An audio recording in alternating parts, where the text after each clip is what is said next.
Spil et nyt. Vi ses nede på markedspladsen. Her kan Nu du er den der. gætte Nu er den der. markeds. Spil et nyt. Vi ses nede på markedspladsen. Jeg vil gerne slå den med lidt mere end bare sådan et par sekunder. Sværhedsgrad 1. Så jeg vil gerne have, at heldet Klar. lukket her Parat. er rigtig, rigtig godt, som sådan her. Og pillerne, de spawner sådan nogenlunde tæt på. Ja, det var en af de gode voksepiller. Haps, haps. Men den vil bare helt ud i alle hjørner. Det tager bare en milliard år. Den smagte vist godt. Spis, Simon, Okay, nu gør jeg det. spis. Superpille. Hvad laver jeg? Jeg bliver med at trykke, før jeg har set, hvor den næste er. Det er sådan. Okay. Ja, det er okay, den der. Ui. Hvor er min mus? Der. Super flot. Du har fået den allerbedste supertops. Nej, det har jeg bare ikke. Så siger hun det der. Tager det så et par sekunder nu. Værsgo. Jeg er stadig lidt over 10 sekunder foran. Sværhedsgrad 1. Hello! Okay, og så kører vi sådan her. Sådan her. Sådan her. Sådan der. Sådan der. Og sådan der. Så er motoren samlet. Halvhurtigt. Fint. Også halv langsomt. Så er jeg i den Kom an på, hvordan man vil se på det. God tur. Skynd dig at fange fiskene. Jubi! Flot fanget. Flot fanget. Jups, superdups. Det var fisk med flot fanget. Jubi!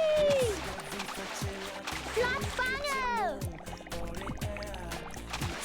Jups, superdups. Det var fisk med flot Betyder det, at jeg ikke behøver at fange flere? Jubi! Fang den nu, mand. Flot fanget. Jups, superdups. Det var fisk med flot fanget. Flot fanget.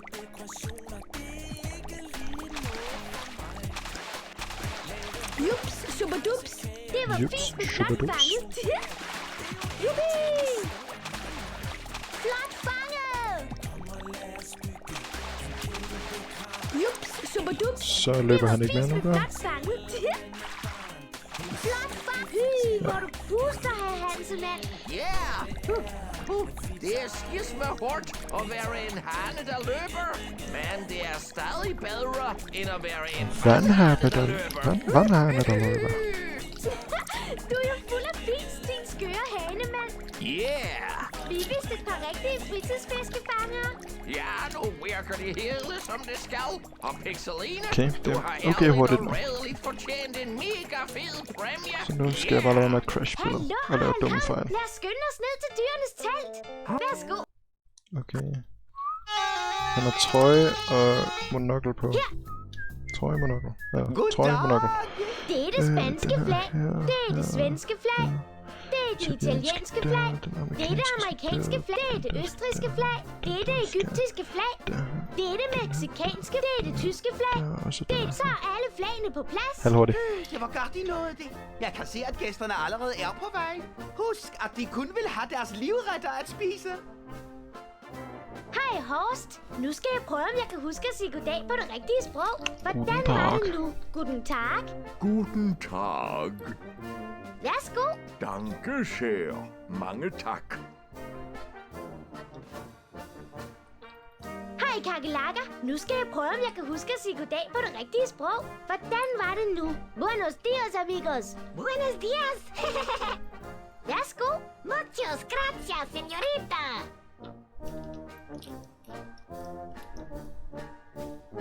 Hej Flemming. Buenos dias. Buenos dias! Værsgo.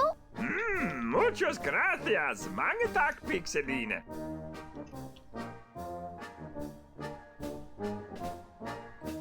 Hej Belladonna. Buongiorno. Buongiorno! Værsgo. Grazie! Okay. Det går Hej rimelig hurtigt det her, men der er ikke meget tid at spare her. Værsgo. Bare lad være med at være langsom. Shukran! Mange tak! Det er amerikaneren. Oh. Hello and good day. Værsgo. Hey,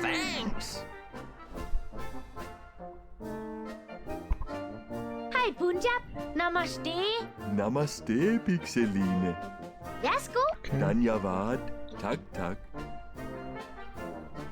Jeg tror faktisk, det er ret langsomt, det her red. Hej, Tykisaki. Hejsan. Hej då! Værsgo. Tusind tak. Det var bare spidser. Jeg kan ikke huske, hvor lang tid den her Superflot. cutscene den tager. Dyrene har fået nogle rigtig gode livretter. Hør bare, hvor de knasker. Men rekorden Det var er sjovt at færdig finde flag med de med. 3 første Men nu må vi videre efter og finde dyrenes 6.09. tøj. Ellers kommer de aldrig ud på sjov og halløj. Jeg kan da godt finde noget gammelt stars, jeg har liggende. Det kan være 10 Prøv sekunder at foran se, dem, så. om det passer på dyrene, ja.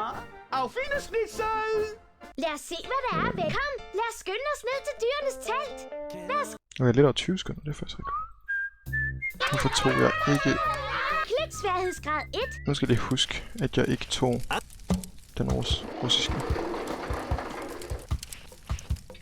Jeg er verdens Den bedste der plus den vejviser. Du har der. valgt det symbol, der svarer til tallet. Jeg har lige 5. fejlet på Lad os den se, her. om det var Og rigtigt det var regnet ud. pinligt. I har valgt Og det var, et talsymbol. Så nu sjæle- prøver vi at åbne porten. sjæleskærende. Simsalam, bisse, basse, Og det bussermand. gjorde ondt. Og det var vildt irriterende, for det var et vildt godt run. Så nu skal vi koncentrere mig. Helt rigtigt. Goddag, Achalan. Du har valgt det symbol, der svarer til tallet 7. Lad os se, om det har var jeg. rigtigt regnet ud. I har valgt et talsymbol. Så nu prøver vi at åbne porten. Simsalabim, bam, bussermand. Flot snevet. Jeg mener flot regnet. Porten er åben. Hej, så halløj. Du har valgt det Yes, symbol, kom der så. svarer til tallet Nu kører det. 2. Lad os se, Første, om det var rigtigt regnet første ud. klasses I matematik. har valgt et Den sidder der. talsymbol. Så nu Den er der. prøver vi at åbne porten. Jeg er bedre til matematik end de fleste første klasser. Luk dig op nu lige Og det er der med ikke mange, der kan samme. sige. Flot snevet. Jeg mener flot regnet. Porten er åben. Hej og halløjsa. Hvor er vi nu? Du har valgt det symbol, der svarer til tallet 8. Lad os se, om det var rigtigt regnet ud. I har valgt et talsymbol. Så nu prøver vi at åbne porten. Simsalam, bisse, basse, bussermand. Halløjsa, din frække fregne. Du er bare super god til at regne. Vigtigt. Se lige her. Den Det er jo, du der. har valgt det symbol, der svarer til tallet 4. Lad os se, om det var rigtigt regnet ud. I har valgt et talsymbol. Så nu prøver vi at åbne porten. Sesam, sesam. Luk dig op nu lige med det samme. Okay, okay. Jubi! Vi har regnet helt rigtigt. Hej og hovsa. Den der bestemt, Du har den der. valgt det symbol, der svarer til tallet 3. Lad os se, om det var rigtigt Det regnet ud. har jeg i I hvert har fald. valgt et talsymbol. Så nu prøver vi at åbne porten. Sesam, sesam. Hvis du laver sådan en Luk fejl, dig op nu misklikker lige her, med det samme. tager sådan 20 sekunder. For at den... Altså, du mister 20 sekunder. Så Jeg mener flot du skal regnet. virkelig Porten er åben. koncentrere dig her. Nu er vi vist ved at være Den der tæt på bestemte, det er så skærmen. den Du har der. valgt det symbol, der svarer til tallet 6. Lad os se, om det var rigtigt regnet ud. I har valgt et talsymbol. Jeg kan ikke lide dem, hvor man sådan ikke bare skal plus 1 på. Så skal man rent faktisk til at tænke, det gider jeg ikke. Nej. Sikke en masse smukke sager. We did it. Nøj, hvor er der mange fine Det er ting. russer. Jeg skal Og nu lige kan jeg til finde russer. hele vejen herind. I har rigtig nok fortjent at få noget af dyrenes tøj. Det var dejligt, Ali. Og tusind tak for turen. Selv tak. Vi ses. Farvel. Nej, hvor kom. Lad os skynde os ned til dyrenes telt. Jo. Værsgo. Russeren. Sådan der. Godt husket. Let's go. Sværhedsgrad 1. Gdansk, Gdao, Jeg bliver ved med at spam-klikke på vej ind i et minigame. Og det crasher nogle gange spillet. Fantastisk. Så jeg skal lige Velkommen til Slap i dag. min film Bare tryk. Fremvisertelt. en gang. Vil du have noget borscht? Det er lækker rødbædesuppe. Jeg vil hellere se en af dine film. Jo, jo. Nu skal du bare se. Please, vær en Nu film, vil jeg jeg har, ikke se noget. har set før. Nu starter vi. det hvad er nu det? Der er gået kluder i... Sådan der. Super flot klaret. Skal vi ikke prøve at lægge lyd på? Nu skal jeg lige huske. Tryk.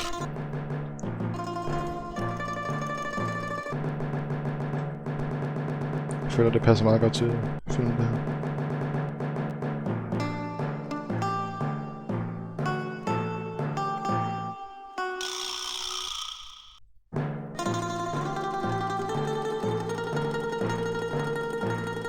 den stoppe mig på et eller andet tidspunkt. Den var god. Den film kan jeg godt Den lide. ser så glad Ja, ud. det var en snudet sød stumfilm. Ja, og med god musik. Mange tak for hjælpen. Spasiba. Vil du Spasiba. ikke smage min borscht? Rødbedesuppe? Nej, ellers tak. Jeg skal Jamen, tilbage til hallo. dyrenes telt. De mangler deres pynteting. Du kan da låne noget af det skrammel, jeg har liggende. Det vil jeg da gerne. Hvor ligger det? Det ligger i teltet udenfor. Farvel, Jeg har ikke været inde ved Mexicana, har jeg. og kom snart igen. Farvel. Så, min søde snud. Kom, lad os skynde os ned til dyrenes telt.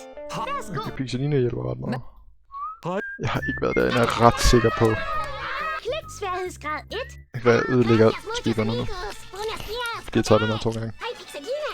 Jeg er ret sikker på, at jeg ikke har været derinde endnu. Hej med jer, I skøre skrålende kakelakker. Ellers tak. Vi vil meget gerne lære at synge vores sang rigtigt. Det må vi jo se. Fint. Så lad Hvis os mit finde run de lige pludselig rigtige er toner. 1 minut over rekorden, så er det fordi, jeg spiller den her 2 gange. Ja! Synge sange, Synge sange. Skråle!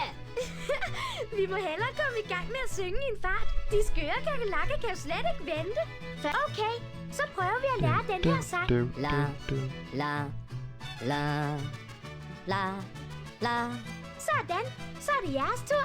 La, la, la, la, la. La, la, la, la, la. Fænomenalt Vigtigt. flot klaret. Det var første vers. Nu går vi videre med andet vers. La, la, la, la, la, la, la. Sådan, Kom så. så er det jeres tur. La, la, la, la, la, la, la. Så ikke tryk på Pixelina, fordi så bliver hun ved med at snakke.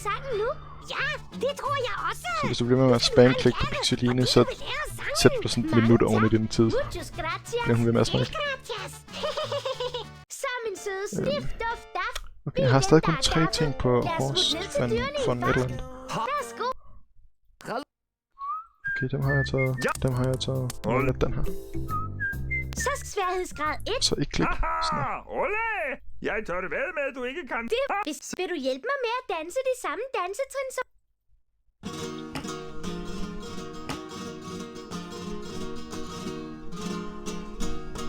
Lækkert der. Hallo, hvor han rykker ham, Flemming Flamingo. Nu er det vores tur. Vi skal danse de samme dansetrin som Flemming. Klik på dansebillederne i den rigtige rækkefølge. Jeg føler, at jeg har kun skip hendes dialog. Det kan være bare... Paella og piskeris. Du danser sørme med dejligt. Ole! Okay.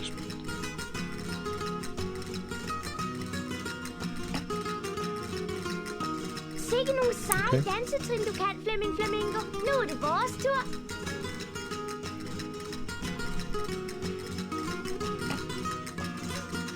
Paella og piskeris. Du danser sørme dejligt. Ole! Den der.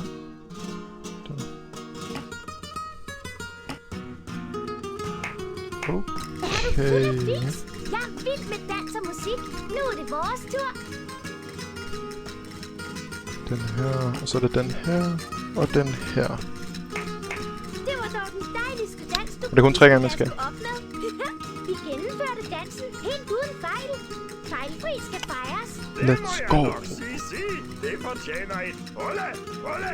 Ole! Ole. Så det lange. Ole! Nu skal I få jeres præmie. Velfortjent. Please, Værsgo. vær Lad os se, von hvad der Horst. er. Ja. Lad os skynde os ned til dyrenes telt. Jeg har fået vildt mange Værsgo. komme, lad os skynde os ned til dyrenes telt. Dem har jeg, dem har jeg, Hej. dem har jeg. Mangler kun den der? Hvor sværhedsgrad 1. Og så selvfølgelig tryk på den her, og tryk på den her, og så sådan der. Klar, parat til start. Det var lidt langsomt. Snegl en fart, og starten er godt.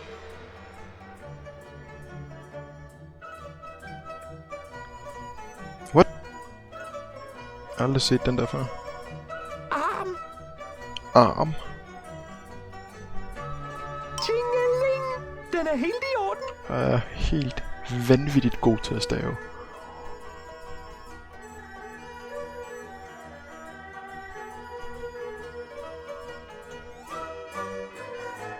Nu skal jeg sikkert helt over til venstre. Nej, det er lige med den. Flot stavet. Tak. Se, han ved det også. Jeg er vanvittig til at stave. Mon det når det? Selvfølgelig. Kom. Kom. Ja. Yippie, det var rigtigt. Ja, tak.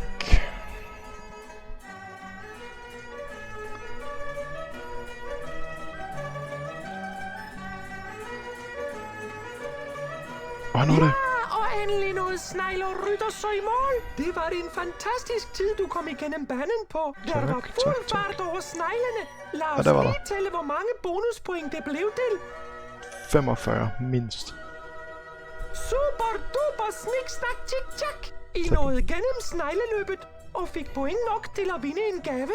Py, det var et værd snegleræs, men bliver helt forpustet. Du skulle ikke hente dig. Jeg siger farvel, Ræst. Sai-chan, Snak og om mange noget. tak. Xixi, det var en fræsende fornøjelse lyver at hun have jer bare. med til snegleræs. Nå ja, I har jo også vundet en fin præmie. Så kan dyrene også snart komme med til dyreskuddet. Sai-chan, Dyrene? Pixeline. Farvel og Sai-chan, Panda. Så min søde snutif, duft, daf. Vi er dem, der er daffet. Lad os smutte ned til dyrene i en fart. Så Okay, jeg skal have hatten. sværhedsgrad 1. Økkedere. Og nu... Jamen, ja. Så... Det var... Sådan. Hvor er du? Det var... At han... Det var... At han... Hallo og dift, Okay, duft, hat. daf. Så skal jeg lige Vi er fjerne dem, hatten der er også. daffet. Lad os smutte ned til dyrene i en fart. Så værsgo. Hej, hop og galop. Nu skal vi se, om vi kan vinde en præmie i dyreskuddet. Velkommen, mine venner, til det Det var i hvert fald vigtigt, at jeg fik hatten, fordi jeg havde ikke vundet, hvis jeg Godt nok svært.